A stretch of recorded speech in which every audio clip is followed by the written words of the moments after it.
สบายดีเห็นรถถีบจอดหลายๆแบบนี้กับบ่แปลกดอกเนาะเพราะว่ามื้อนี้แม่นงานบุญมหาลัยซุกุบะ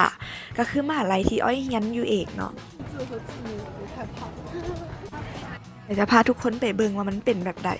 แต่ตอนนี้อ้อยกำลังซอกหาเวทีอยู่เนาะหมู่อ้อยมีแสดงตอน1 โมงอยากไปเบิ่งหมู่แสดงอะ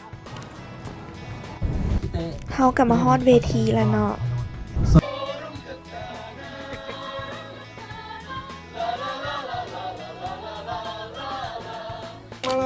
นี่แมนซัมมาแดนซ์เป็นการแสดงประจำชาติของประเทศอินโดนีเซีย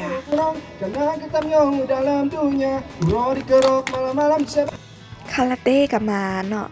ความจริงแล้วมันจะมีการแสดงปนเปกันไปของนักศึกษาต่างชาติและก็ของนักศึกษาญี่ปุ่นเองแหละนี่ก็คือบรรยากาศในงานเนาะมันก็จะคึกคืนเดสบายดีอีกเทื่อนึงเด้อสำหรับคนที่เข้ามาเบิ่งเป็นเทื่อทำอิฐเนาะเขาซื้ออ้อยแล้วก็ตอนนี้กำลังเรียนอยู่ประเทศญี่ปุ่นเป็นคนที่มักเฮ็ดวิดีโอเกี่ยวกับชีวิตประจำวันวิดีโอการกินการเที่ยวเนาะถ้ามักก็ฝากกดไลค์กดแชร์ให้เด้ออย่าลืมติดตามใน YouTube นำใบไม้งามบ่ช่วงนี้ยังอยู่ในฤดูใบไม้หล่นอยู่เนาะautumnแต่ว่าก็เริ่มหนาวละแหละตอนนี้เริ่มรู้สึกหิวสิพาทุกคนไปเบิ่งบรรยากาศในงานแล้วก็สิไปเลาะซอกแนวกินกันฮอทดอกปิ้งขอกินอันนี้ก่อนห้องท้องเนาะหิวเคบับกับมาเนาะแต่ว่าคิวเต็มเลยก็เลยว่าไปกินอันอื่นก่อนดีกว่าข้าวผัดสไตล์ญี่ปุ่นกับมาเนาะโซนนี้คือโซนขายเครื่องที่ระลึกของมหาลัยซุกุบะเองเนาะจะมีพวกเสื้อบิ๊กพวงกุญแจขนมอมเครื่องทั่วไปนี่แหละงานของมหาลัยนี่มันจะเป็นงานที่เปิดให้คนนอกทั่วไปสามารถเข้ามาได้และบูธต่างๆนี่จะเป็นส่วนใหญ่จะเป็นบูธของนักศึกษาเฮ็ดเองเนาะทางนักศึกษาญี่ปุ่นนักศึกษาต่างประเทศนี่คือยากิโซบะหรือว่าขวามีนี่อยู่ห้องสมุดเนาะถึงจะเป็นงานบุญแต่สำหรับคนที่เรียนก็เจ้าก็ยังสิมาเรียนมัสคอตก็มาเป็นตัวนกน่าฮักดิขาดบ่ได้กับเมนคอสเพลย์เนาะอยู่ญี่ปุ่นทั้งที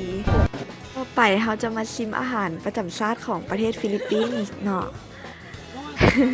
นี่เมนหมูปิ้งใบตองแต่กล้องบ่ซุ่มซ้ำมีอาหารประเทศเวียดนามนั่นเนาะจัดไป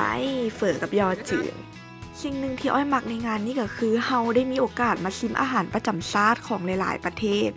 มันเป็นอีกอย่างที่เฮ็ดให้คนที่มักในการกินมีความสุขอีหลีได้ละกะบ่ได้แม่นว่าจะหาโอกาสมาชิมมากินแบบนี้ได้ง่ายนะมีการแยกขี้เหงื่อน้ำเนาะถึงจะเป็นงานบุญแต่ว่าสะอาดล่ะนี่ของหวานกันมาหาบอลนังได้ละเนี่ยกับหมู อ้อยคิดว่างานนี้ก็จัดขึ้นมาได้ค่อนข้างดีเป็นระเบียบแล้วก็มีการรักษาความสะอาด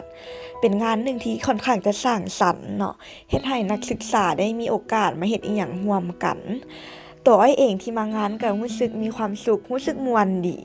ก็เลยอยากจะเก็บช่วงเวลาดีๆนี้ไว้เป็นความทรงจำด้วยการถ่ายวิดีโอเนาะครั้งหนึ่งที่เราได้มาเรียนประเทศญี่ปุ่นหั่นนะมันก็เป็นอีหยังที่น่าจดจำดีนอกจากที่เราจะเรียนหนักอยู่แต่ละมื้อเนาะมีงานแบบนี้มากะอย่างน้อยมันก็เป็นสีสันให้กับชีวิตเราหั่นนะ